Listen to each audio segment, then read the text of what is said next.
Good morning and warm welcome to you all. I'm Jyoti, your host for today. We continue with our OHSMS Industrial Safety Series. Our topic for today is motor vehicle rules. It will be taken by Mr. Manish Puranik. He shall be covering brief of central motor vehicle rules, importance of CMV rules, penalties and fines, and correlation if CMV rules, WRT health and safety in industries, and followed by question and answers. Let's quickly go through the agenda for the Sadhguru Sangh Meet. Virtual inauguration by Dr. Sundar Kataria, invoking the blessing of deity, chanting of Gayatri Mantra, introduction of speaker, presentation by Mr. Manish Purani, question and answer session, and last closing.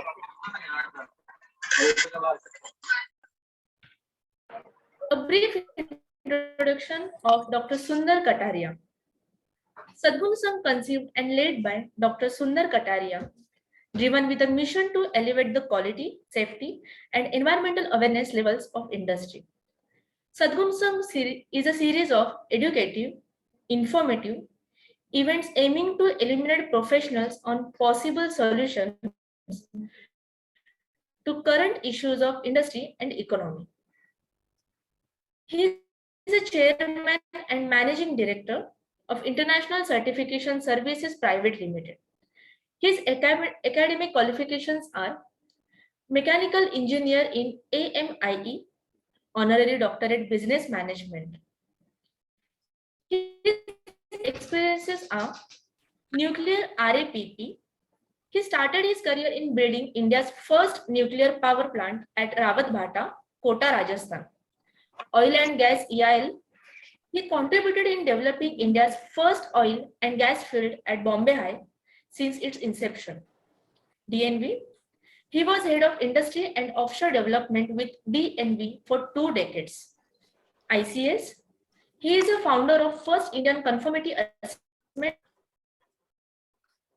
and Inspection Body known as International Certification Services Private Limited, which is a provider of a total quality solution under single umbrella with wide spectrum of services. His achievements and awards are Lifetime Achievement Award of NACE Corcon and received several national and international awards. Now I request Dr. Sundar Kataria sir to virtually inaugurate the today's session.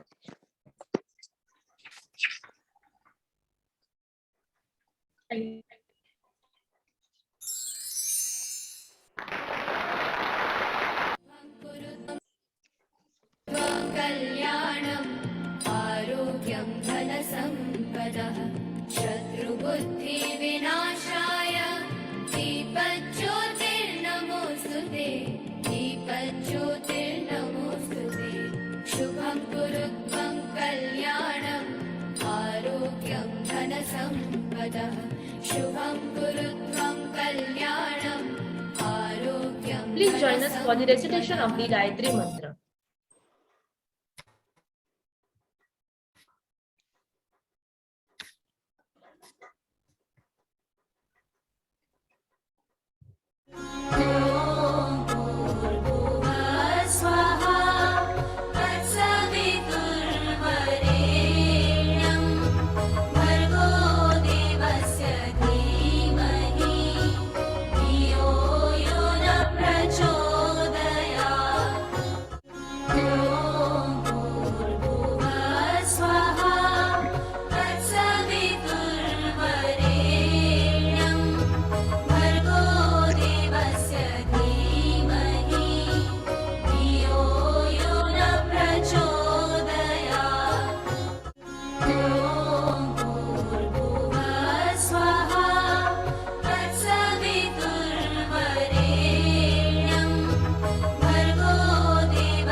Introduction of our keynote speaker, Mr. Manish Purani.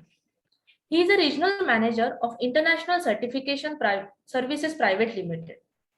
His academic qualifications are BE Mechanical, MBA Operations, Lead Auditor QMS, EMS, OHSMS, ISO 13485 and SA 8000, and trainer for lead auditor. His area of specializations is work profile for 7 years in plastic molding, foundry, ceramic and fabrication industries. Please welcome Mr. Manish Puranik, sir.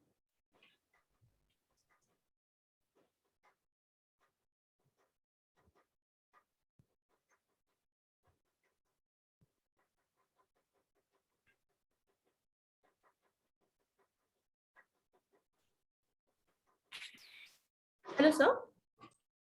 Hello. You can start presentation, sir. So thank you and good morning, all of you.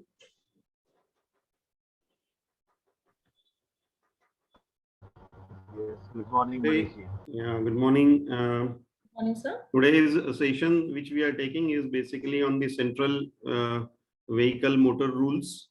And this session, again, how we are going to interlink with the occupational health and safety assessment series that we have started. So today we are going to see this rules and how these rules will be more applicable to industries and organizations, and what care to be taken, what are the different things, the rule requirements, the requirements of these rules. All those things we'll try to see in this today's session. Jyoti, can I share this from my side? Yes, sir.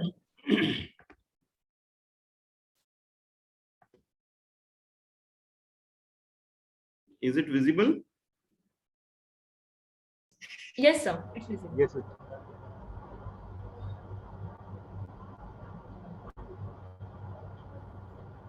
Sir, make it to the full screen. Is it visible? Yes, sir.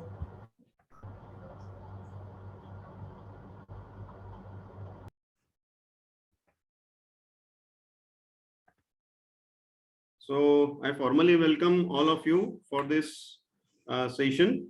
And again, as we know, it's again a very important aspect when we are looking from the growth, the technology which is going on, the growth that our country is having, and the overall global scenario, and where we stand in the global scenario.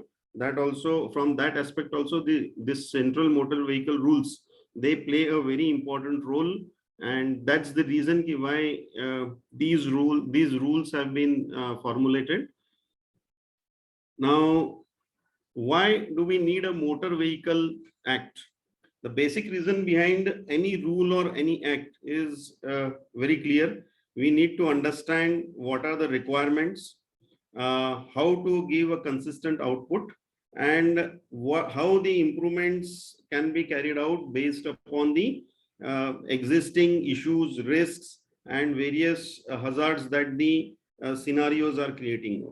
So every rule and act is made based upon these factors, so that even the ISO standards which are being made, they are also made on the same standards. The standard is made, published, issued to the people. Then it goes on continually improving with different amendments into that act or standard. So based on that, the Motor Vehicles Act, passed in the year 1988 by the Indian Parliament, regulates almost all the aspects of road transport vehicles. So it is not only related to the vehicles, the motor vehicles, it takes care of the overall, the vehicle management, the how the vehicle should be manufactured, what are the things that the vehicle or the people who are driving the vehicles that needs to be taken care of. All these aspects are being taken care when the act was formulated. It has provisions for traffic regulations, vehicle insurance, registration of motor vehicles, controlling permits, and again, if all these things are not followed, the penalties. Again, these play a very important role in following the rules and acts. What are the key Excuse me, objectives? sir. Yes. So you can make the screen to full screen, sir? Okay. Is it okay now? Yes, sir. Thank you so much. What are the key objectives of motor vehicle rules? So the first one, again, as we know, safety first. So the first aspect of while making these rules was the safety.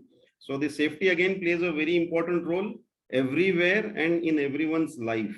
So this is again at the topmost. Then reduce the health hazards and risk to life and property. Again, the various health hazards which can come from by using the motor vehicles and the associated risks, we need to again reduce those risks and hazards. So that again is one of the objective of this vehicle rules.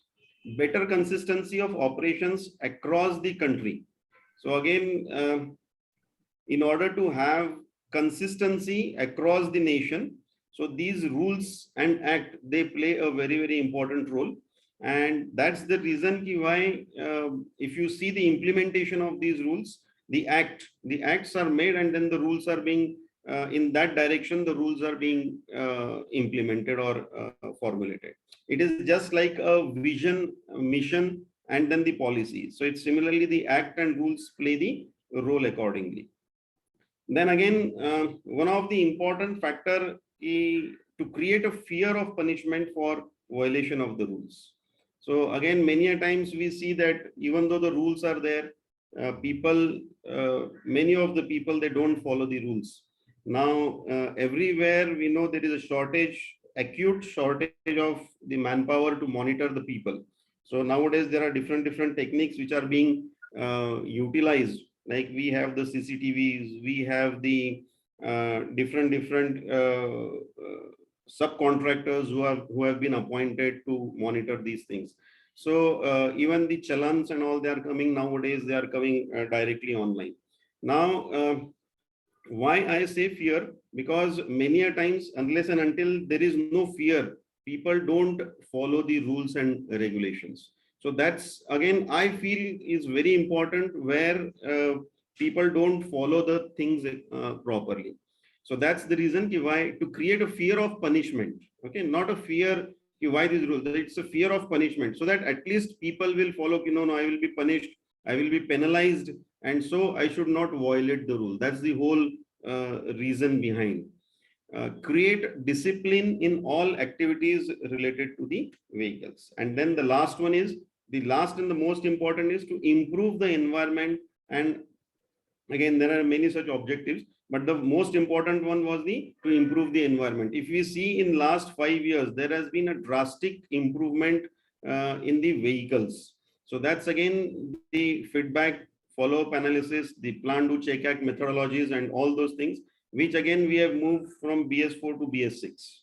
Okay, so India again is fast growing country. So again, we need to take care of the environment. Now, if you see, even in BS6, we have very fast got converted to the gas driven engines. So that's again, the e-vehicles are coming up. The gas vehicles have increased a lot in last couple of years, and so on. So which again helps a lot in maintaining the environment. The Motor Vehicle Act came into the effect in 1988. This act mandated the insurance policies for all motorized vehicles plying on the roads. Again, the insurance, it did not talk only of the vehicle, it talks also of the third party or the people who are driving or who are in the vehicle. So it takes care of the that part also. Failure to comply these rules lead to hefty fines and even cancellation of one's driving licenses. So again, if we see, if there are in the penalties, it is not only the monetary part, but in many of the offenses, you can see that even the driving licenses are being cancelled off. Failure to comply with these rules lead, as of 1st October 2020, Indians need to follow an altered set of rules. Now, in the year 2020, because of the COVID, we have seen that there has been a COVID in March. It started in March. So because of the COVID, there has been a lot of regulation. There has been change in the regulations. Lot of guidelines have come into the picture, and lot of rules, the offices and the regulatory bodies, they have given the approvals for the methodologies also. So if you see that earlier there was no such methodologies existing, but nowadays if you see, everyone is feared, have I got any challan on my mobile or in my M-Parivahan app, and so on. So people have become more vigilant, we can say, and they always have that, if any challan is there, I need to fill that challan, otherwise I will have to pay the fines and all, or the late fees. So that all those factors have come into the plus earlier days also, like you need to have a hard copy of the all the legal documents, like you need to have a hard copy, original copy of the driving license, you need to have a original copy of your permits, then you need to have original copies of your registration, taxations, insurance. But now with these rules, with this amendment in 2020, they have given the approval for even keeping the documents of all these legal documents. So that has been accepted and approved by the government.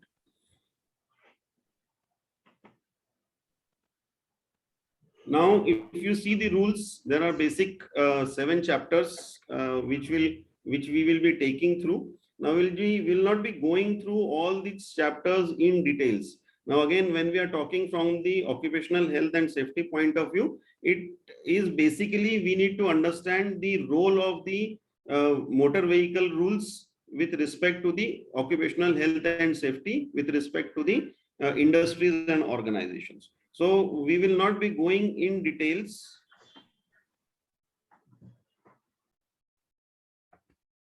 Hello?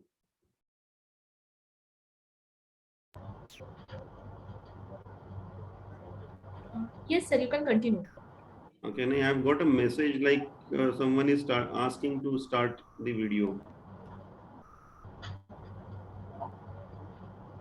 It's okay. It's okay, Manishi, you can continue. Okay. Okay, so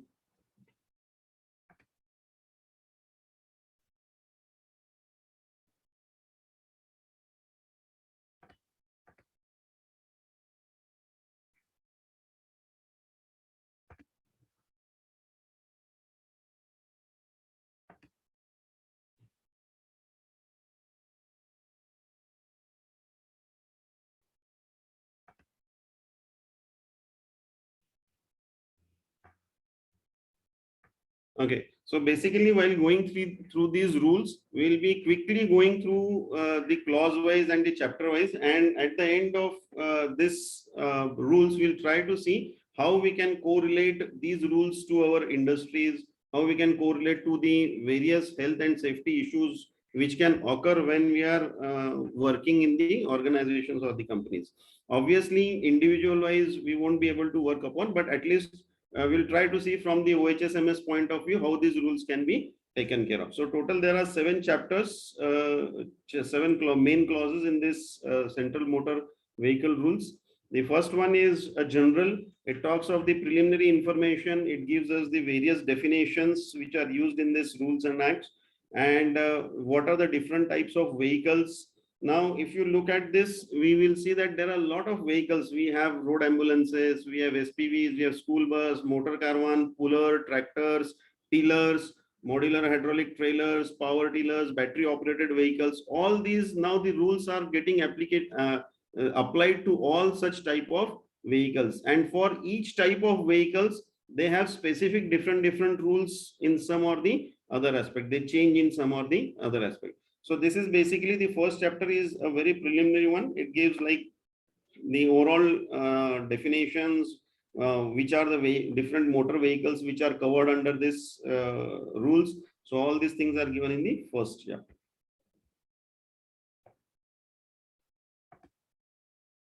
Now the second chapter, the major objective is basically related to the licensing of drivers of motor vehicles. So again, a very critical and very important. We all know that the driving license is mandatory if you have to drive a motor vehicle, a 2-wheeler or 4-wheeler or any above those. So again, a license, how to get a license, how to apply for a license, what are the requirements for getting a license, all those things, requirements are covered in this chapter number 2. So the major objective of this act was to concentrate on the innocent people who are traveling on the road and can get affected by the drivers. Now, why license is important?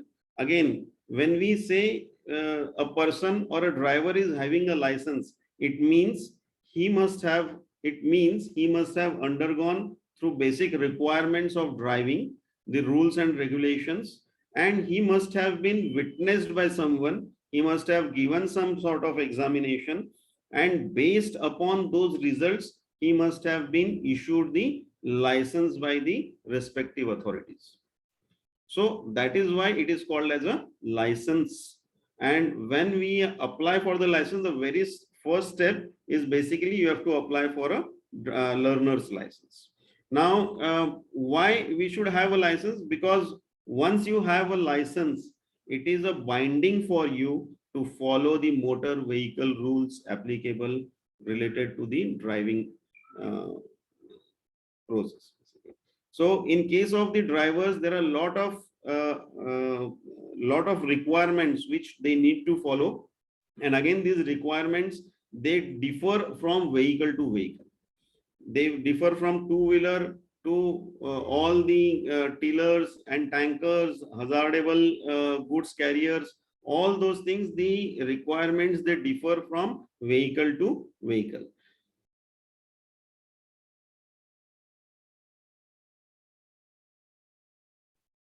So anyone who need to, again, as per the law, as per the act, it says under the Motor Vehicles Act, it is mandatory for a driver to have a valid driver's license. Why it is said valid? So even if you have a license, but if that license is not valid in the sense it might have got expired a few days before, and you say I have a license, it is not considered when we are talking of the Motor Vehicles Act. So under this, the Motor Vehicle Act, it is mandatory for a driver to have a valid driver license. Thus, no vehicle can be driven without obtaining registration under the Motor Vehicles Act first. So you need to have, we see many times that the people are driving the vehicle and they don't even have the registration number on the number plate.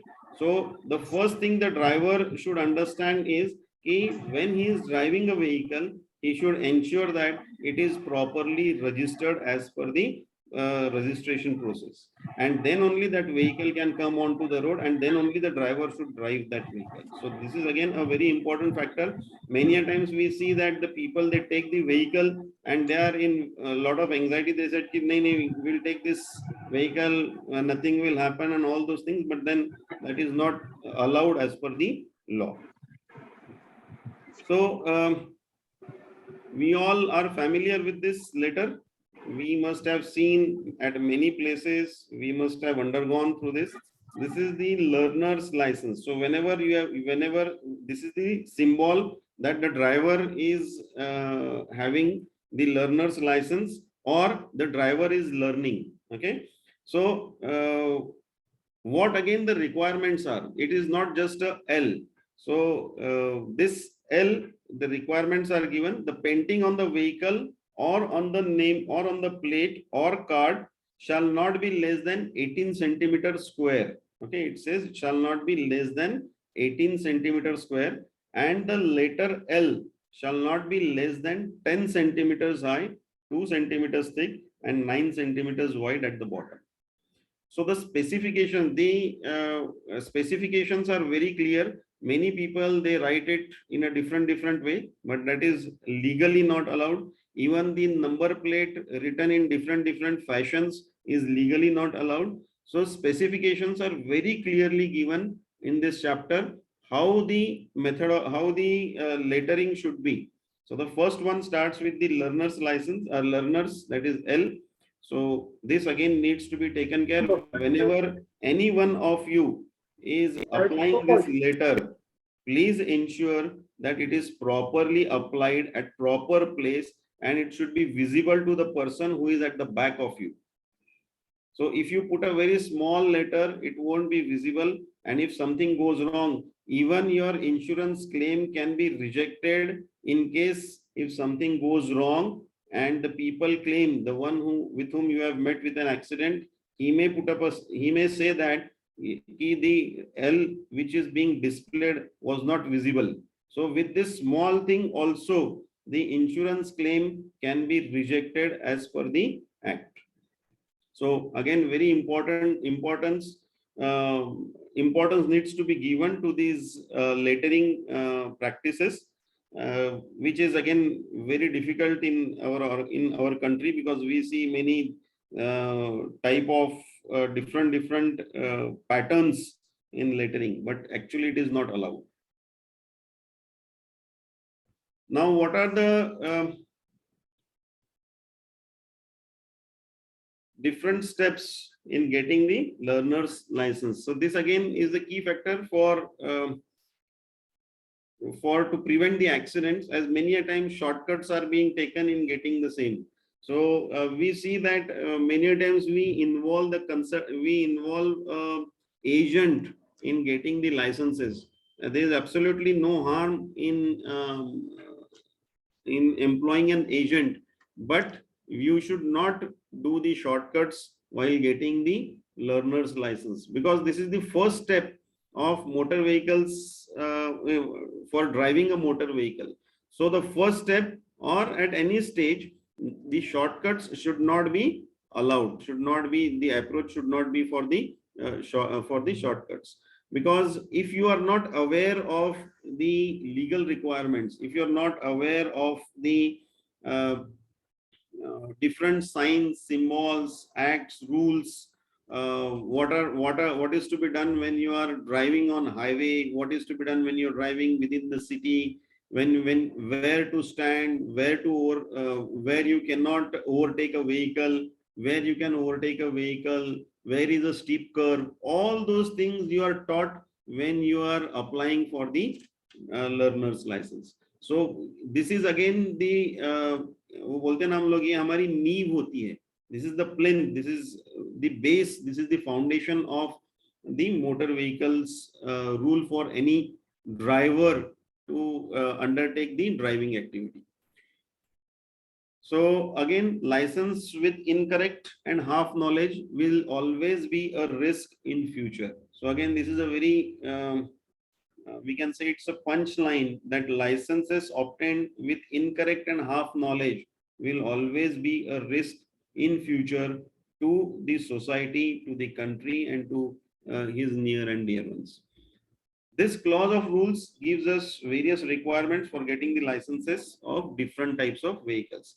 Again, these licenses, the process of getting the license will vary from vehicle to vehicle. For small vehicles, LMV, then MCVs and all those vehicles, higher vehicles, bigger vehicles, and two-wheelers with gear, without gear, four-wheelers, all those things, the licensing processes will differ little bit depending upon the vehicle requirements and how the vehicle is. Similarly, if you are carrying a flammable material in some tankers or containers, so again there are different type of rules. That is rule number 9, which is into the practice. So again, those things need to be taken care of. Minimum educational criteria. Again, this was again a new thing for me also to learn, as I myself was not knowing this. So minimum educational criteria given in the rule is the driver should be 8th pass. But how much it is effectively implemented is a big question mark. And from this rule, when I was going through these rules, I could understand why the government has made a policy कि 8वीं तक किसी को fail नहीं करना. तो शायद मुझे ऐसा लगता है कि ये भी वन ऑफ एक पैरामीटर होगा, क्योंकि हमारे मोटर व्हीकल्स एक्ट रूल्स में लिखा है कि मिनिमम 8th पास रहना चाहिए करके.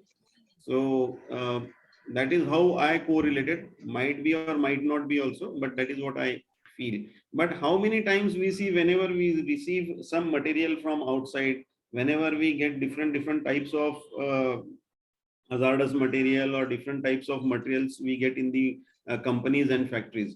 So how many times we see that the driver is literate, or what is his literacy level? So I don't think even I have asked any of such drivers in my lifetime in last 20, 30 years, 25 years, कि any driver कह रहे तो कितने तक पढ़ा लिखा है. ये मैं शायद ही कभी किसी ड्राइवर को पूछा रहेगा, बट द रिक्वायरमेंट सेज कि he should be 8 pass. Educational qualification for drivers carrying the dangerous goods again is defined and is very specific. The requirements are again given what he needs to do, what are the different things he needs to take care of. For the dangerous or the flammable substances, under the rule 9, he need to undergo a specific training from the government approved agencies. So that also again is one of the specific requirement for getting the license for dangerous or hazardous substances. Now, what do we mean by dangerous or hazardous goods? It is very simple, which are dangerous or hazardous to human life. So, if a person is driving a vehicle which is carrying some goods which are which can be dangerous or it can be hazardous to human life, such type of drivers, they need to have specific type of license, and that license again you need to undergo specific type of training, and once you undergo the training you need to take that certificate, and then you need to attach that certificate while applying the driving license, while applying for the driving license.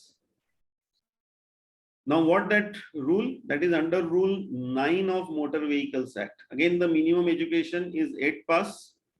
Ability to read and write. Again, this is a very specific requirement which is given in the rule.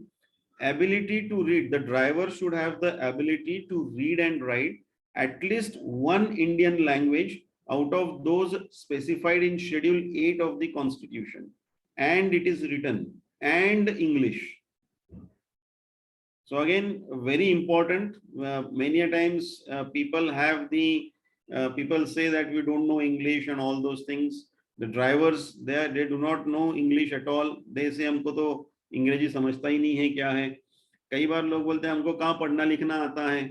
ये सारी चीजें हमको driver से जब हम लोग interact करते हैं कभी कभी तो उसमें से पता चलती हैं. So again, this requirement is very important.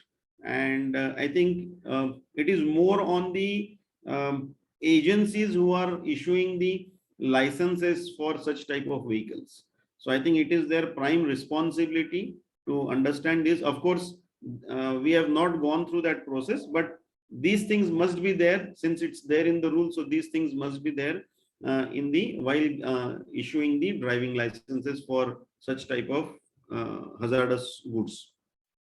So the ability to read and write at least one Indian language, that Indian language can be anything, at least one Indian language out of those specified in the Schedule 8 of the Constitution. And almost around 25, 26 languages are given over there. And out of those, the driver must be able to read and write at least one, and English. So again, English is mandatory. Then possesses a certificate of having successfully passed a course of 3 days on handling and transportation of hazardous goods. So again, very important, the driver who is applying for the hazardous goods license, he should possess a certificate of having successfully passed a course of 3 days on handling and transportation. It says handling and transportation because very important, the driver need to understand how to handle the hazardous goods. So in case of emergencies. So again, that's the reason it says handling and transportation of hazardous goods. Training course should be from the government recognized institutes. ऐसा नहीं कि कोई भी आके हमको training दे देगा and that 3 days training will take care of. So it is not like that. The training courses should be from the recognized, government recognized training institutes. Now what this course contained? The course includes various informations related to product category. Then the product category means which type of product it is, whether it is hazardous, whether it is toxic, whether it is flammable, whether it is like it is not environment friendly, whether it is like any sort of gas which can create dizziness, so or maybe risk to the life. So again, it depends upon the product category. So the rules have given different type of categorization to different type of products. There is a list of products which is given in the motor vehicle rules, and if the organization is having that type of product, then it will come under the hazardous good category. Then they also teach us what are the requirements that needs to be displayed on the tankers, on the vehicles, different vehicles. So all these things are given in the are taught in the 3 days of training. So how to write, the where to write, how to write, what is the importance of writing the emergency contact numbers, why the emergency contact numbers to be displayed on the vehicles. All those things are being taught in the 3 days of extensive training. Then the warnings and signages. If we see that on a lot of tankers which are carrying these type of goods, or the gases or the liquids which are again flammable or toxic or hazardous, the warnings which are displayed on these vehicles again play a very important role. Now again the rule gives us how to write these categorizations, where to place these warnings and signages, what size of warnings and signages, what are the different color codes which can be used for these warnings and signages. Everything is specified in the rule.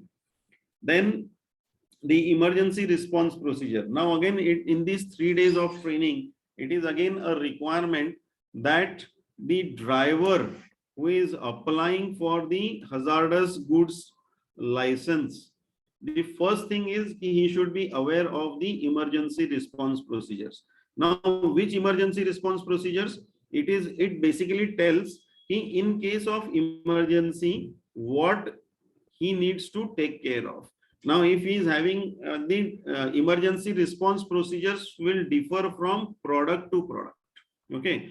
So again, the rule says, again, the requirement is whenever the driver goes for loading the material, it is his responsibility to understand the requirements in case of emergency, and it is the responsibility of the organization who is loading the material to give the awareness about the product, to give the awareness about the emergency requirements to the driver. So again, it's a joint, we can say. It is the responsibility of the both the one who is uploading, the material, and the one who is taking the material. So again, emergency response procedures play a very important role when they are carrying the hazardous goods, the flammable good substances, all those things. These procedures play a very vital role when they are driving on the roads, when they are carrying these things on the roads. We have seen n number of times when there is found the leakage in the LPG tankers. So there is a leakage in the LPG tanker, and then we see that the all the vehicles in that zone, okay, they are stopped at a long distances, and no one is allowed to go. Basically, the total cordoning off is being carried out. Specialized team comes onto the station, comes onto the site, then they do the repair and maintenance, and then the things are taken care of. So again, it is very important, if such gases or chemicals gets leaked on the road while driving or while carrying it to the destinations, the driver should be aware how to react, what needs to be taken care of, who needs to be contacted. Again, these things are very important. Line ki line lag jati hai, or for many hours they don't move till that problem is taken care of. Then once all these things are trained, explained, then there is a test. Then there is a test at the training institute. The drivers, they go for the test, and then if they pass the examination, if they pass the test, then the certificate is issued by that agencies.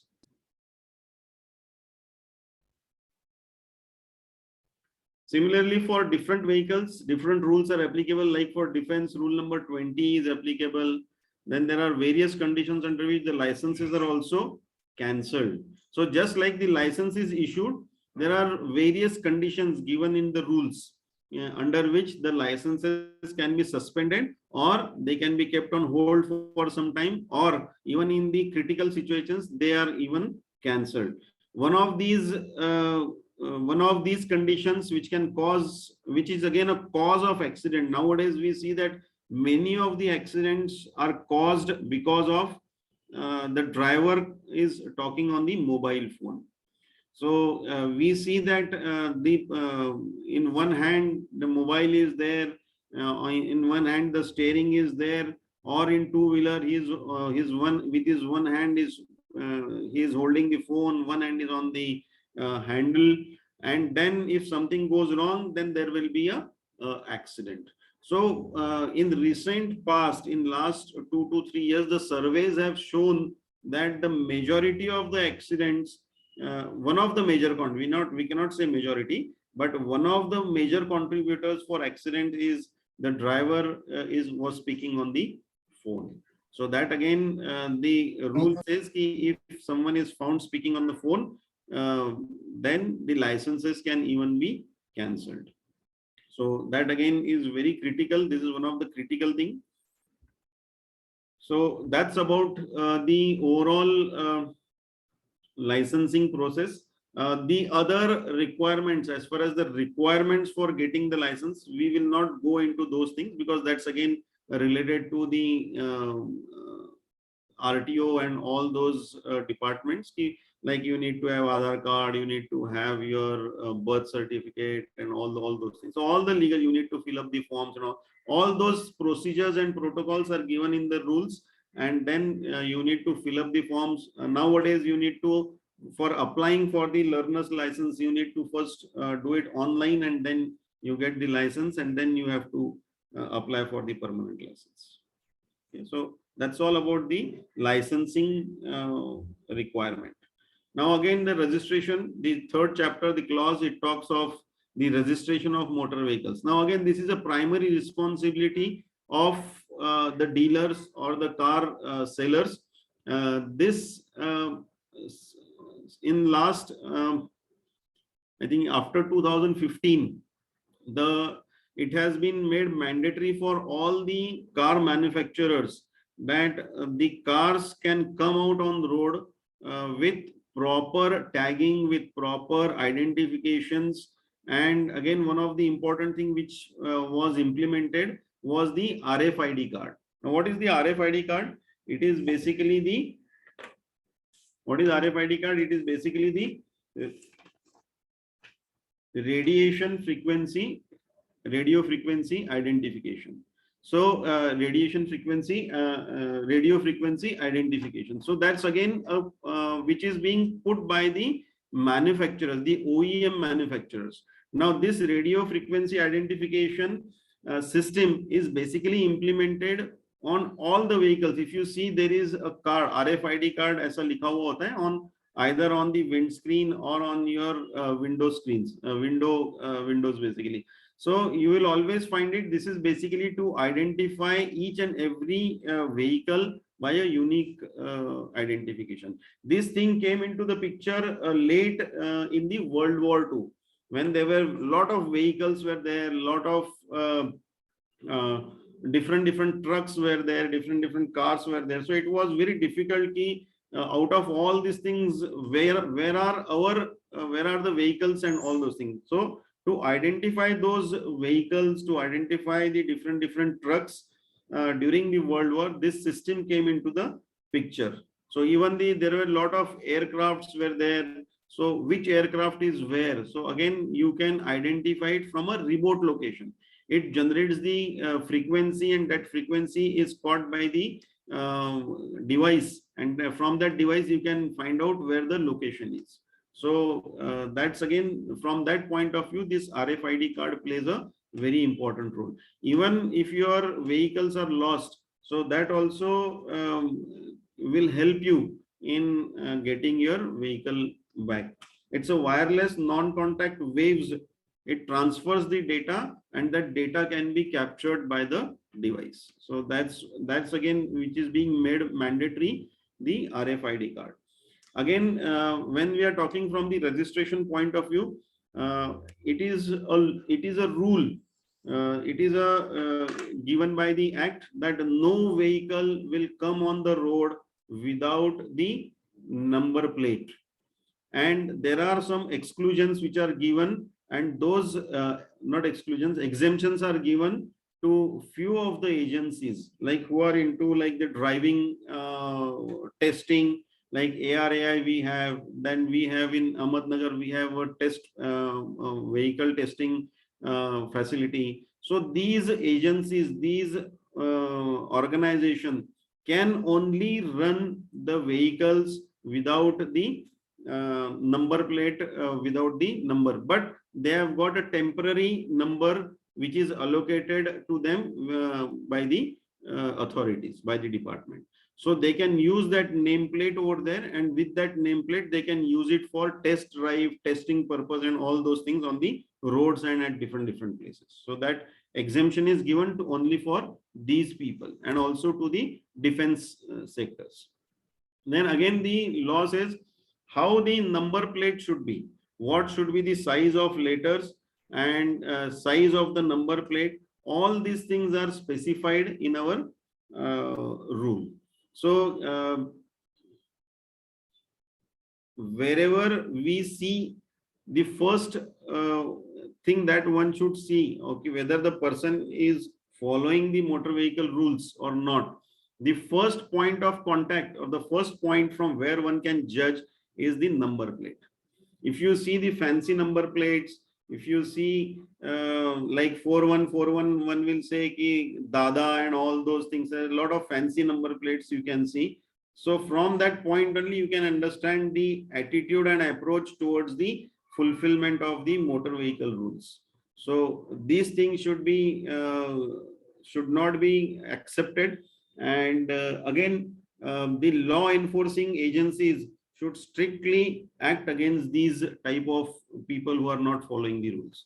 So that's again the thing which is given under this process. Again, the registration process nowadays, if you see the registration activity, it is mostly carried out by the agencies from where you purchase a vehicle, and these process you will get a smart card for your registration activity, and that smart card shall be used for your future references, so or future activities. So that again is the change that has taken place. Earlier, if you see, there has to be a long page, ऐसा बड़ा page होता था registration का, या उससे भी पहले अगर आप जाओगे तो ऐसा booklet मिलता था registration का.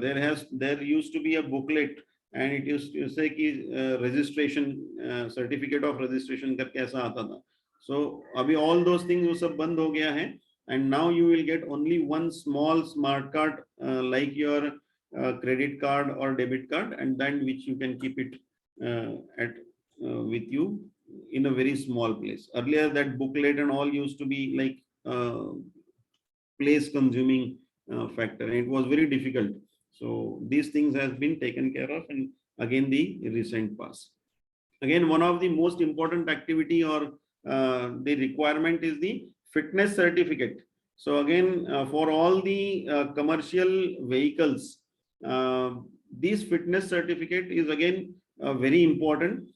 Fitness certificate is issued basically, it is just like our surveillance audits.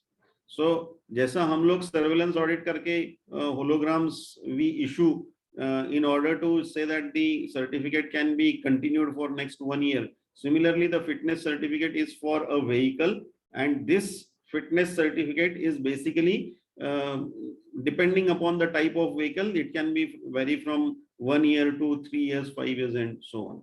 So that again is a mandatory before doing the registration. Initially, the fitness certificate is given by the OEM manufacturer, but then you need to renew it as per the requirement. So that's about the registration process. The fourth chapter, the fourth one is talks of control of transport vehicles. So this again is very simple. It talks of more, the role is basically from the law enforcing agencies. Basically it talks from the tourist vehicles, the commercial vehicles, the heavy vehicles which are plying on the roads. So it talks of the how these vehicles are, how these, what are the different things that needs to be taken care of for controlling these transport vehicles. Various conditions for tourist permits are given in these rules, in these requirements. Requirements for tourist vehicles, age of vehicles, authorization fees are all given in this chapter 4, that is control of transport vehicles. So different tourist vehicles, depending upon, like there will be a tourist vehicle for say cabs. Cabs also is a tourist vehicle. There will be a bus, like we have different type of buses, the Volvo buses and other type of buses who carry the passengers from one place to another place. So that also comes under the tourist vehicles. So then depending upon the type of such type of vehicles, the again we have the construction equipment, we have the JCBs, then we have the tillers.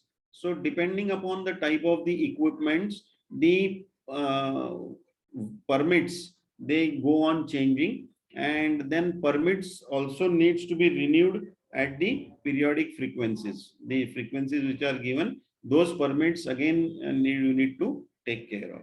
So again, what are the different conditions required for these tourist permits is again given in your central vehicle rules.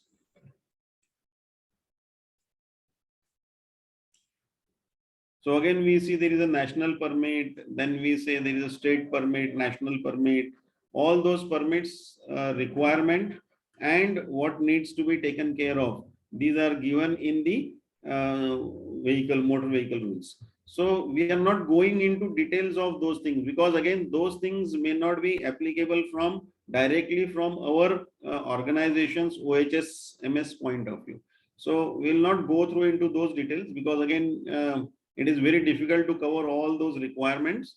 So we'll just try and understand what are the requirements and how these can be taken care of. And out of all this, how we can improve the things.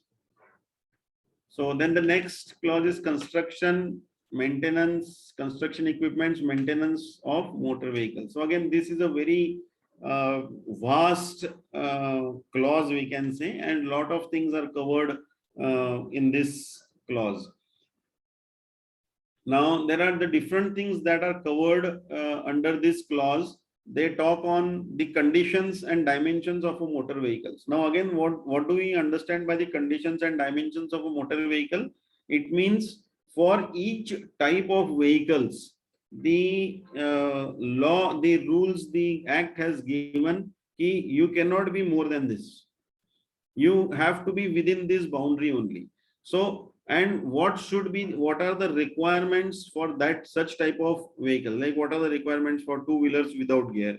What is the requirement for two-wheelers with gear? What is the requirement for SUVs? What is the requirement for sedan vehicle? What is the requirement for tempo, three-wheeler, four-wheelers? Then the mini trucks are there.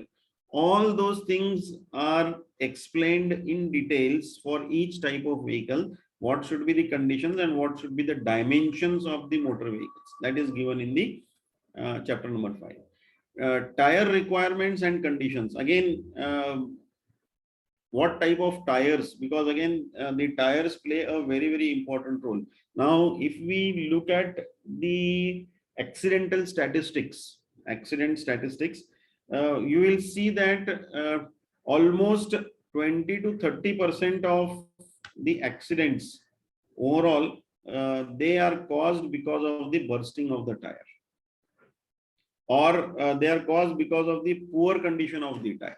Okay, as the tire rim is not proper, it has worn out, and when the driver applies a brake, it skids and it goes off. So tire condition again is very important in our country. Rather, I will say in as compared to the other countries. We continue using the tire till we feel that अरे इससे तो मुझे कोई खतरा नहीं है, लेकिन मुझे जब तक लगता नहीं कि इससे खतरा है तब तक मैं उसको चलाते रहता हूं, और मैं खतरा होने I wait for an incident to happen and then I take the action. So it is not at all expected, it is not at all recommended. There is a life for every item. So, and beyond that, you can extend up to the safety factor of safety, we can, whatever has been applied. So till that you can stretch the tire life, but not beyond that, because it is made from rubber, and when you are using rubber continuously for long distances, the rubber tend to expand, they become hot, they lose their properties. All those things happen when you are using the rubber tires. So that's the reason it says the tire requirements and conditions. Again, which vehicle, what type of tire should be used, that again is specified in the motor vehicle rules. Because if you see the heavy trucks, now heavy trucks cannot use the normal type of tires. It needs to have anti-skid tires. It needs to have the rim, the metallic rims inside. It needs to have 3-ply, 4-ply, 5-ply, depending upon the number of, depending upon the type of loading and conditions. So again, these tire requirements play a very important factor, plus defense requirements, the aircraft requirements that so again, those requirements, they are again different from the tire point of view. So that's one thing. Then the design and safety requirements to prevent the accidents, that also is given. Braking and steering gear requirements, how the braking should be, what type of steering gear requirement should be, that also is given. Then the windshield requirements, the front and rear glass, visual transmission of light should be minimum 50%. So that again is there. And then windows not less than 50% should be like the opacity should not be more than 50%, in short we can say. And it is again governed by a standard which talks of IS 2553 part 2.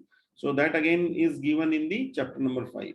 Then use of reflective tapes on all the heavy vehicles, requirements for light, exhaust pipes, electric horns, all those things are given.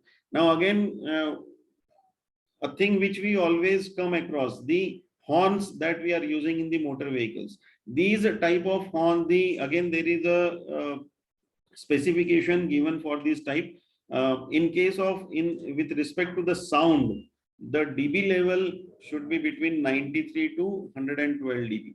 But again, why this dB level is given? Because that dB level is only for a fraction of second. It is not like we are continuously using these type of horns. So for all such type of horns which are more than 112 dB, or where people use it continuously, they become, we get irritated when someone continuously blows the horn. So the reason is that it's a very high dB level is there, and then this dB level is basically is only for a couple of seconds, basically, just to intimate or inform you need to take care of. So it should not be blown continuously. But in our country, we often see that the people are blowing the horns and enjoying the sound systems. So that again we need to take care of. So again here the law enforcing agencies play a very important role. And I always feel that in any organization, in any country, the things should be taken care. The law enforcement should be at the grass level, the root cause level. If I know that such type of horns are not allowed, then at the point where they are manufactured, there itself these things should be taken care of. So that again is what is always, I feel that needs to be taken care of. So of course, different depending upon the vehicles, but again, the range should not be more than 112 dB. Then requirements for emergency exits in case of tourist vehicles or the private passenger vehicles. this or even the school bus, the emergency exit plays a very, very important role. And we had seen many such accidents in recent past or in past where because of the non-functioning of the emergency exits, the accidents, the people have suffered a lot and they have taken a very disastrous accidents have taken place. So emergency exit again, very, very important requirement. And again, it is going to affect the people, the life of the people and also the property. A clear marking has to be there of emergency exit in bold letters on inside and outside at both the sides. Okay, so there it has to be in bold letters from, and it has to be there from inside also and outside also. The emergency exits should not be locked at any point of time, and that is why they have in many of the nowadays many of the places you see that there is a small hammer which is given, and then that lock is there inside that glass compartment. So you have to break the glass and you have to open the door from that from the inside of the glass basically. So again, we all understand this, but again, very important, many a times it is being neglected, but I think the safety should never be neglected at any point of time.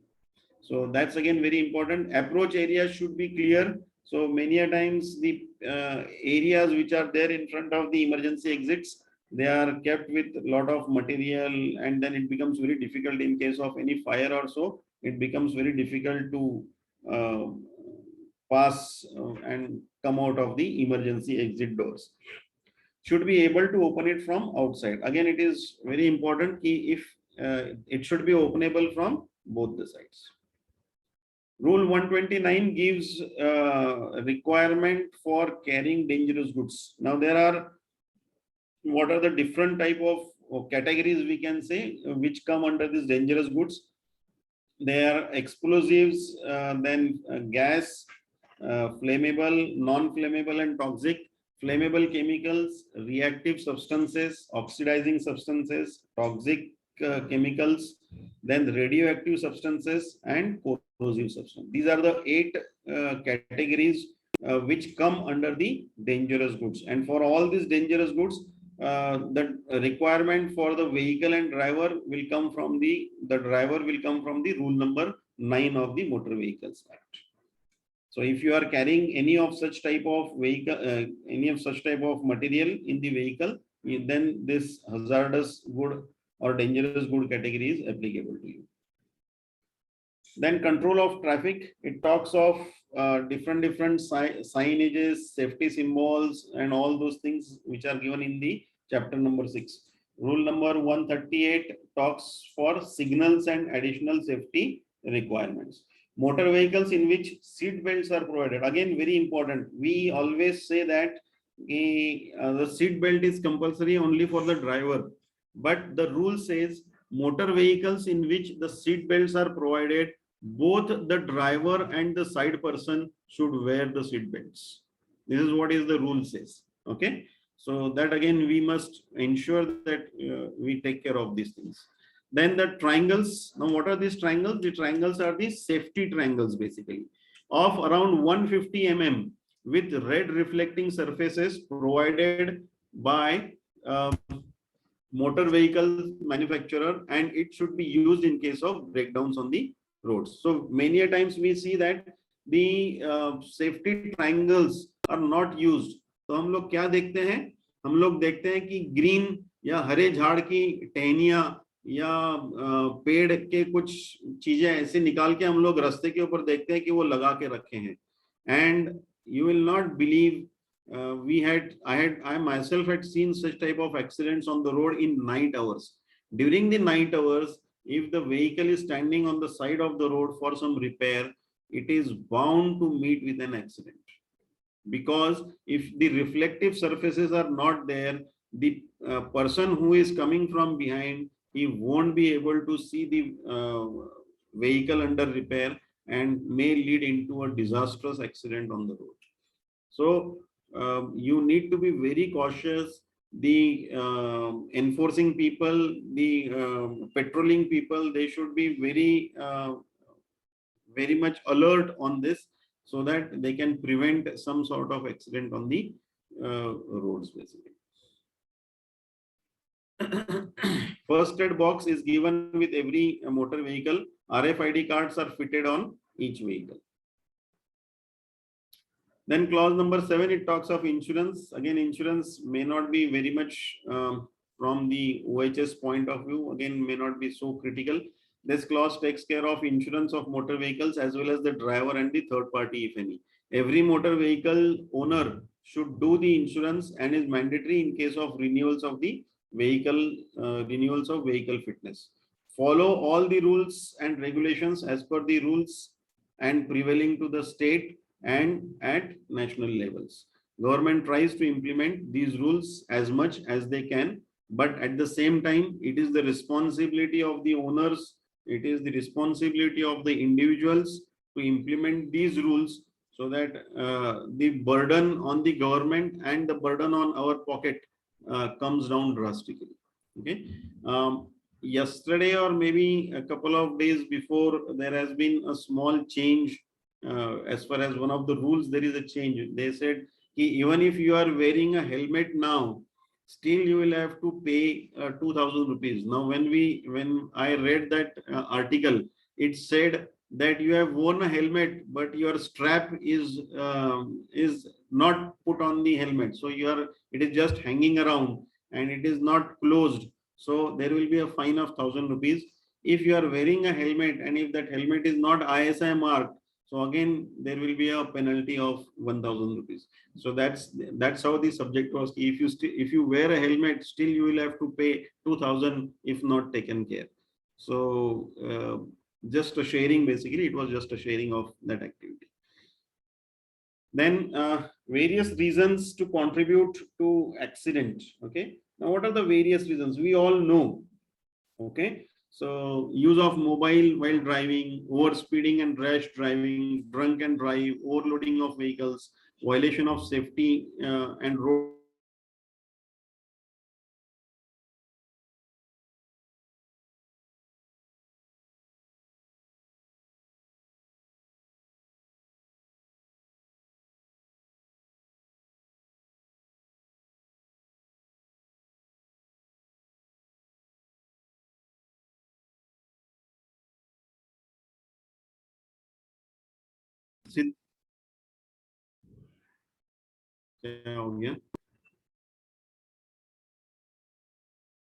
Is it visible? Hello? Yes, sir. No, sir. Hello? Yes, sir. Is it You are visible? Is it audible? Yes, sir. Okay. Okay. So again, road rage, we had yesterday only, we had seen the verdict for Navjot Singh Sidhu. So road rage and ego problems. So these things should come out of this. Poor vision and poor night vision, again, is a cause of accident. Then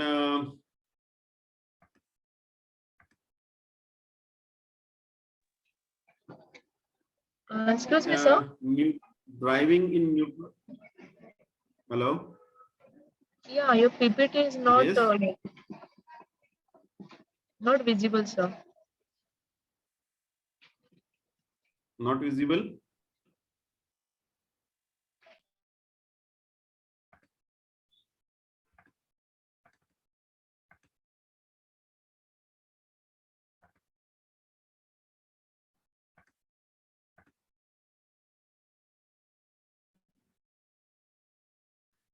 Hello?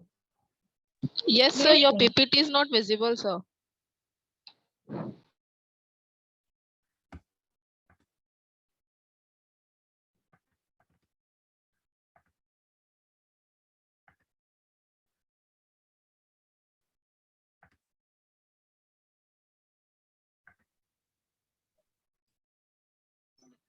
Yes, sir. It's visible now. Please make it full screen, sir.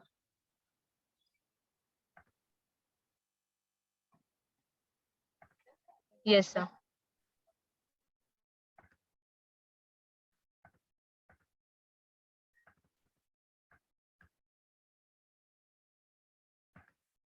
Okay, so driving in neutrals in slopes, stopping on roads unnecessarily, no proper sign on roads if a vehicle is under repair, use of matchsticks to light up different things. You are using gas stoves.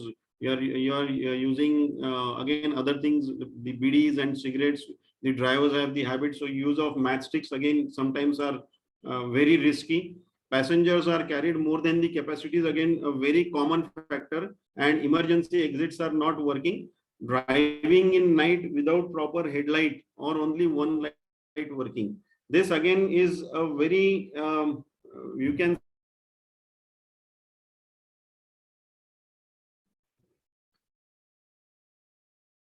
this we'll see it later. Now, what are the different hazards violating the motor vehicle rules and are related to our industries? Material loaded in vehicle more than the capacity. Again, a very common factor, and because of this, a lot of accidents they take place. Vehicle fitness is not valid. Now, this we see at many places, the fitness certificate is not valid. Still, the drivers and the owners, they ply on the road without proper fitness certificate. Vehicle lights are not working properly. So these are the conditions which can cause damage to life and property. The condition of the tires, joints in wiring or loose wiring. So again, when we are seeing the wiring harness inside the motor vehicle, you will always see that the wires are loose at some places, and because of that, it can the fire can take place because of the spark. Loading, unloading of flammable hazardous substances, no proper display of warnings, signages, emergency contact numbers, etc. Driver license is not as per rule number 9. He is only having the heavy vehicles license. He does not have a license to drive the hazardous substance or the material. Driver is not informed about the emergencies on road in case of hazardous chemicals. So these are the various hazards which can be correlated in our organization or any industry when some vehicle you are either loading or some vehicle which comes to your organization. And again, this we have already seen. So don't drink and drive, don't speed, don't. So all those factors we have already seen. So we'll not again repeat these things. Controls expected in the organization. The earlier slide we have seen the hazards. Now what are the controls expected? Now vehicle in-out checklist needs to be implemented, needs to be introduced in the system. Awareness trainings to be conducted at relevant levels. Now I also feel, this is again is my perception, like interact with the drivers in case of transportation of hazardous chemicals and flammable gases to understand the attitude, approach and awareness about the hazardous chemical. So again, as a good practice, all the industries, they can start these type of practices. If whenever they are loading such type of chemicals or material or gases in the tankers, they can interact with the drivers for 5 minutes. The HR or the admin can interact with the drivers and they can try to understand what type of driver attitude, mentality and awareness he has. Plus, at the same time, they need to communicate the emergency response procedures to the drivers. As I said earlier also, it is the duty of both the driver and the loading person, the organization, to understand the emergency response procedures. Then verify the legal documents related to the driver and the motor vehicles. Signages, many a times when you are loading the material and if the legal documents are not adequate or the driver license is not there, still you have loaded the material and you have dispatched, then a case can be registered against you that you have not done or you have done illegal thing or unauthorized things or you have done a wrong thing as for or violation of the motor vehicle rules. So it is not only the driver or the agency to whom you are giving, it is the organization also who is equally responsible for any happening in such case. Signages may be displayed at various places. Cleaner should accompany with the drivers. Again, it is very important a single driver, if it is there and he is carrying the hazardous goods, then it is not allowed, legally it is not allowed. So whenever he is carrying the hazardous substances, a cleaner has to accompany along with the driver. So that's the reason why we had seen in ONGC, in the HPCL and other depots when we were auditing the tankers and all. So it was the driver and the cleaner requirements were defined in the rules basically. Again, in case of tankers carrying the gases, hazardous chemicals, verify the inspection report done by the competent person, and many more such type of controls can be exercised. Now, government is taking a lot of efforts to improve the road safety and motor vehicles safety. The National Road Safety Policy is also defined by the government. If anyone wants to see it, it is available on the website morth.nic.in. So it is again there. The National Road Safety Policy is defined by the government. Policy covers the needs and expectations of the interested parties. Number of accidents on the road is found increasing, and the major contributors are the driver's negligence, overstressing, rash driving and road conditions. Again, of late, if you see the road conditions, many a times the highways are more or less good, but the state highways or some part of the highways which are not fully developed, you will find that the road is absolutely good, and all of a sudden you will find 1 feet or half a feet pothole on the road, and that leads to a major accident on that road, because the driver will always try to just go around the pothole, and he will try, and or if he goes into the pothole, his axle may get damaged, the vehicle may lead to a major accident. So again, road conditions play a very major role as far as the accidents are concerned. According to the survey, the reports which were reviewed 2011 to 2017, it is found that the number of accidents have come down from 498K to 498,000 to 467,000 in 2018, 498 in 2011 and 467K in 2018. However, the deaths which have taken place from these accidents are found increasing from 142K, 142.5K in 2011 to 151.4K in 2018. So on one side, the accidents have reduced a little bit, but at the same time, the number of deaths have increased to 151 from 142. So that's the statistics about the accidents. If you again see the age-wise death in accidents, it is found highest in 25 to 35 years of age, that is 40,000 accidents. Then 18 to 25 years and 35 to 45 years of age, both contributing to 33,000. So they are the major contributors out of the total number of accidents that have taken place in 2018. Now, if you see the deaths in road accidents, so again, this is taken from the website. US, it talks of 0.4, Russia 0.2, China 0.6. Now, if you look at the India, it is very high, 1.5 lakh deaths in road accidents. So again, it's very high as compared to the other countries. So it gives us the message that we all need to work a lot to come to these good figures, that is 0.2, 0.4 and 0.6. So that's the one thing which is very alarming basically. As I was saying, the age-wise death analysis. So if you see this, you can find the graph for that, and 18 to 25 and 25 to 35 and 45 to 35 to 45 are the major contributors. Age-wise, if you look here, so you can find it here.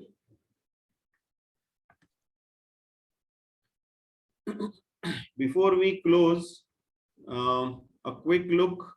Of course, this is nothing that we This is not for anyone to how.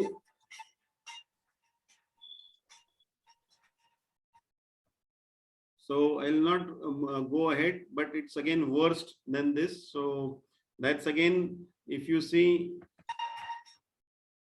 it's very bad. And we see that number of violations are there. The truck driver without indication, the first violation was by the two-wheeler. He was overtaking from the left-hand side and he was crossing without, he was going very fast. The truck was very fast. The road conditions were such that there were no signals at all. So if the rules are not implemented and followed properly, if the law enforcing people, they do not take care of such type of dangerous points, we can say the accidents are bound to happen. So at least what is there in our hand, we all should try to take care of. This again is the very recent accident that has taken place in on the Pune-Mumbai National Highway, Pune-Mumbai Highway, and it was 11 days before. And it is very unfortunate to share this happening with all of you. One of a very close person whom we all, many of us might be knowing, many of us you might be knowing, and he was a person, he was the head of the operations of TUV Austria. So while coming from Mumbai airport, he was going and he was near the Amrutanjan bridge. Heavy truck, the tanker was coming from other side. What went wrong, the root cause is not yet known, but the tanker came from the other side and it smashed the car from in which the three people were traveling. Mr. Sagar Deshpande of TUV Austria and one consultant was there and the driver. All three expired on the spot there itself. So again, there has been a big flaw in the road condition. There has been some issues, violations while driving the tanker and all those things. But at what cost? This question we all need to understand. And the loss because of this, the property can be rebuilt, but life cannot be rebuilt. It's the message that we all should take from these incidences. Now, if you see again, these are the overloading accidents. If you see this, the right one, which is over here, again, it's the heading which is there. We love road accidents, and then there is a question mark. So do we love such type of accidents? So obviously the answer is no. Okay, but then who is going to take care of? Who is going to see all these things? Who is going to implement all these things? Who is going to enforce the law on all these things? So is a big question mark as on today. People are overloading the vehicles 1.5 times, 1.2 times because they save and the organizations save. So I think the first call can be taken by the organization. If we don't want to overload the vehicle, though I am at a loss, though I have to pay a little bit more, but no overloading from my side, is what the call all the industries and the organization should take care. And I will request everyone to ensure this whenever we go out and see such type of things. The other thing, if you see again, the overspeeding, the high speed, we travel with a very high speed and then we sometimes met with such type of disasters. A classic example on the Mathura Express Highway, I think 2 or 3 years before, when 30 vehicles, they dashed each other during the, because of the poor vision. So there was a lot of view on the road, the visibility was very poor and almost 20 to 30 vehicles, they dashed each other.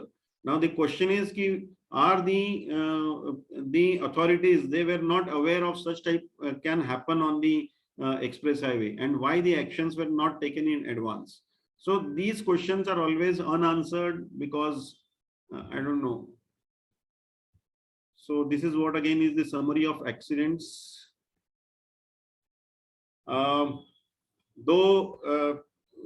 I may not be audible from your side, but let's take an oath today in this session.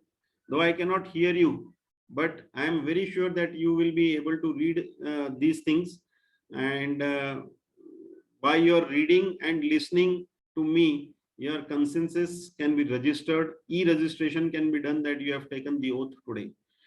We all will follow motor vehicle rules with all integrity and seriousness.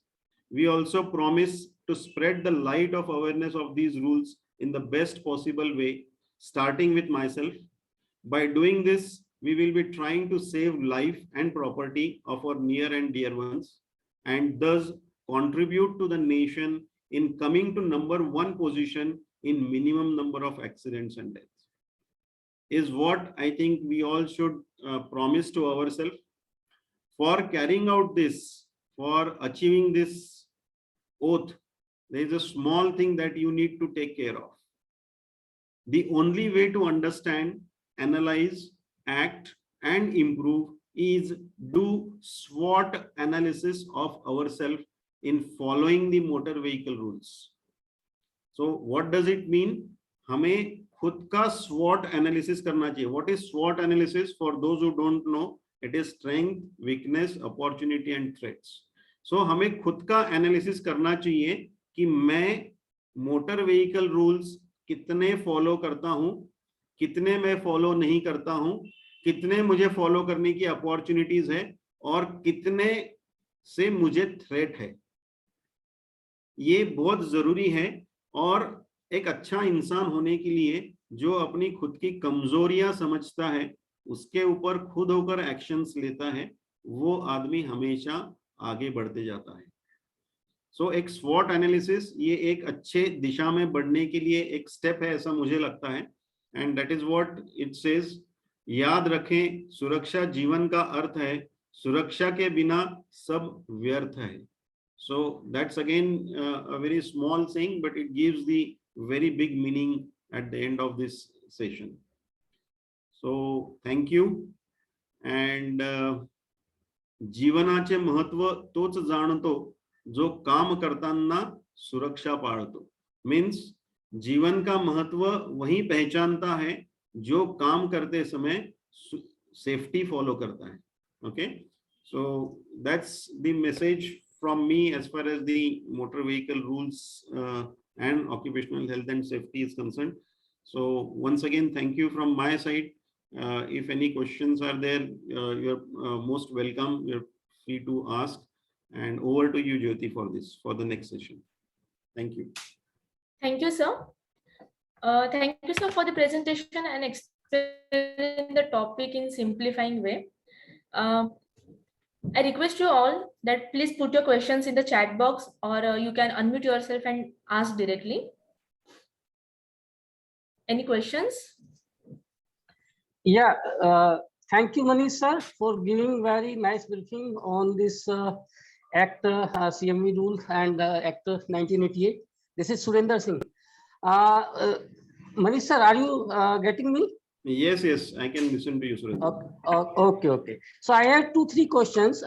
My first question is, I seen practically in Chandigarh city, I'm just quoting one example that you cannot run your vehicle in high beam in Chandigarh city. Okay, so is this activity or the guideline is reflected in Central Motor Vehicle Act, or this is only the local administration guidelines? Because they you can say done the challan when you are running on the high beam with your vehicle.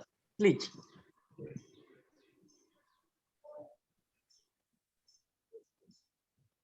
Hello. Yes. What Sir, did you say? The first line. What did you say? Sir, actually, there is one requirement in Chandigarh city that if you are driving with your vehicle in high beam, okay, with high beam in night hours, you will get some challan from the you can say traffic police or something. So if this requirement are defined in the act, or this is only the local And there are administration, many you times can the say local guidelines. regulations, their local regulations are made based upon the rules, and taking the rules as input, the local regulations, they define their rules and then they implement those rules in their areas. Because rules, again, Okay. rules and acts, they give you a guideline, and these guidelines cannot be implemented across all the states equally. So at some places, some might be more critical, at some places, some might not be critical. So that's the reason Okay. why they need to implement it depending upon the rules and regulations. Okay. And sir, my second question is because some other you can say regulation in India specify the some more requirements, like when I talk about the petroleum rules 2002, it say that if you are transporting some hazardous chemicals through the TT tank truck, you can't use your cabin for the passenger transportation. Okay, but in India क्या करते हैं driver लोग ना अपने साथ दो चार और सवारी भी बैठा लेते हैं अपनी उसमें केबिन में. सो सेम रिक्वायरमेंट और same guidelines are also interlinked with the central motor vehicle rule. Same Yes, requirement are given in this it is 100% applicable, and the things are given in the rules, and you cannot do it more than the capacities. I think so that's again is give as per the rule, you cannot Okay. have the people more than the capacities basically. Okay. And sir, my last question is because we saw in industry that they use the some battery operated lifting tool tackles as well as some compactor which are using in civil site during the road construction. Okay, they don't have the registration number as per the CMV Act. So why it is the gray portion in this act? Can you specify, sir, this thing? If you look at the things are under process basically, and Sir. if they are working on these type of requirements also. Recently there was one circular where they have taken inputs from all such things basically, and they are working upon those key what further needs to be implemented or further needs to be added into the list of equipments. So if you see the list of equipments, they have given a big list of equipments which are again on where the motor vehicle rules are applicable. Okay, sir. Thank you, sir. Thank you. Yes, Manishi, I have a one or two questions. Yes, sir. First of all, thank you for the nice presentation. From this general public point of view, just I want to know that most of the time, this is not directly related to the Vehicle Act, but most of the time, our footpaths are occupied by some unauthorized people, right? So we have to walk on the road because footpaths are not clear. So this leads to many times the accidents, right? So does your Motor Vehicle Act cover these things? And if it covers, so why the local authorities are not taking action? So the footpaths and the footpaths basically, this is what you want to say, ki the footpaths are so much occupied that the person has to walk on the roads, and which causes the accidents. Right. So there is always, it is always there, and we all know why it is happening basically. That is why I say the law enforcing agencies, they play a very, very important role. If you are walking on a footpath and if you met with an accident, it is again, the first thing is the insurance claims can be rejected because you are walking on the road which is not meant for walking. Okay, that is number one. So as an individual, you need to first understand when you are walking, you need to walk from the footpath. Now, when the footpaths are not available for walking, okay, it is again the responsibility of the corporation to make them available to the people. So, but of course, the facility is there where you can register your concerns, where you can register your complaint, and the complaints can be taken care of. But we all know why the footpaths are occupied, who are the people, why they are not thrown out. We all know the facts behind. So if those things are not there, I think things can be improved and taken care of. Second question, my question is, does your vehicle act cover about the breakers? Because speed breakers, they are, is there any standard to design them? For what? Speed breakers. Which vehicles? Speed breakers. E-vehicles. Breakers जो हम road पे use करते नहीं हैं. Speed breakers sir Speed breakers.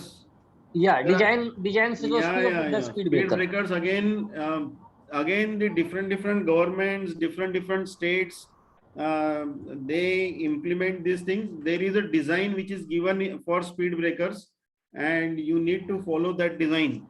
But in some states nowadays those rumbler strips are being used. So again, which are approved by the ministry basically, or the designs are already approved.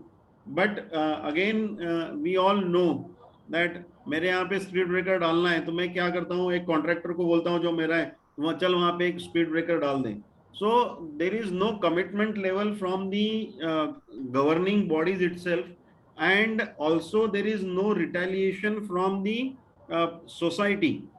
I know the speed breaker is not of the is up to the design, but I don't have a good platform or easy platform to complain against the speed breaker.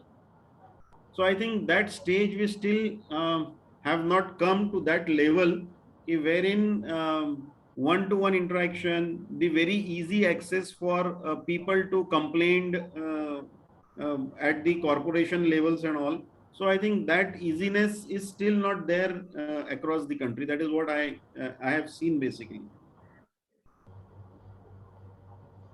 Because this portion again is taken care when we are talking from the road safety point of view, because this is again the aspect of the road safety. What are these unsafe conditions on the road? What could cause a problem to life? What could cause a problem to the people are covered under the road safety aspects and issues.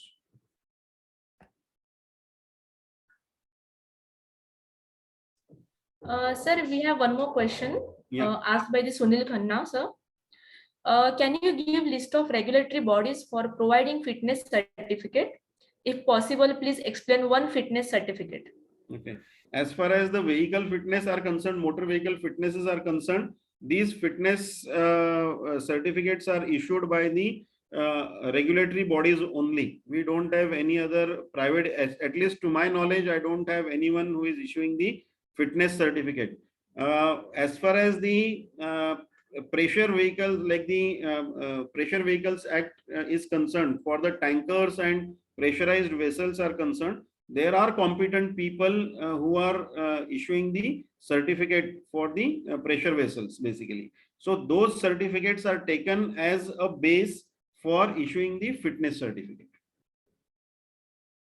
But as of now, as per my knowledge, there is no private agency as such who can issue the fitness certificate to the vehicles, because it is again issued by RTOs only of the respective regions.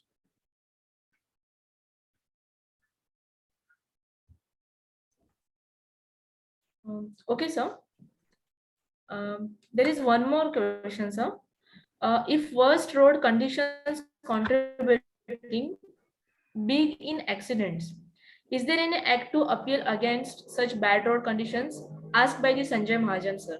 Yeah, the app is not there, but the facility is there on the website where you can complain, and you can always there is a complaints and feedbacks is there on the websites.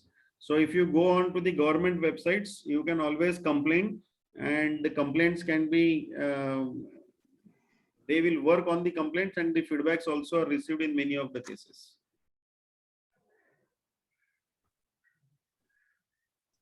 Like if you go to the Ministry of Road Transport and Highways, so there are a lot of things which are available on the website. And while when you can appeal on the websites on the under the complaints or concerns, so that is registered with them. Now, how much they will act, that again is a question mark, but the facility is there for complaining. Okay, sir. Thank you.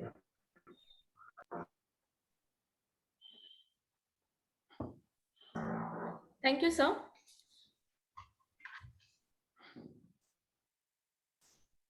So thank you.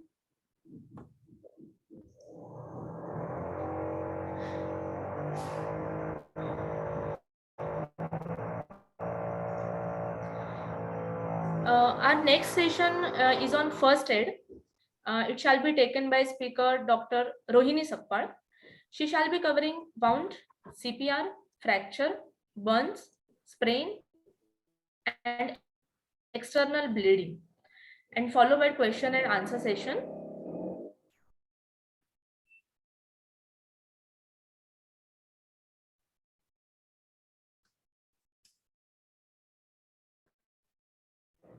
Paryavartan Mission with SJK Foundation. This year we are going to celebrate Paryavartan from 2nd to 4th June. Here is a banner of Paryavartan with the theme Only One Earth. During Paryavartan, we will be having eminent environmentalists from various industries sharing their environment. So do join us during the Paryavartan.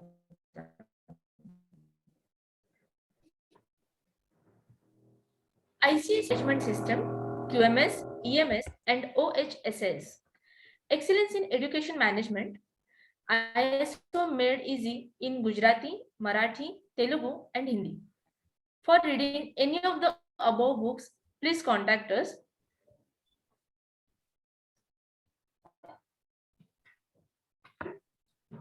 Feedback form. Please register on www.sadgunsam.org and go in your login and give feedback. On behalf of the Sadgunsam team, I would like to express my gratitude to all the estimated delegates and of webinar for their presence and contribution to make this webinar a great success.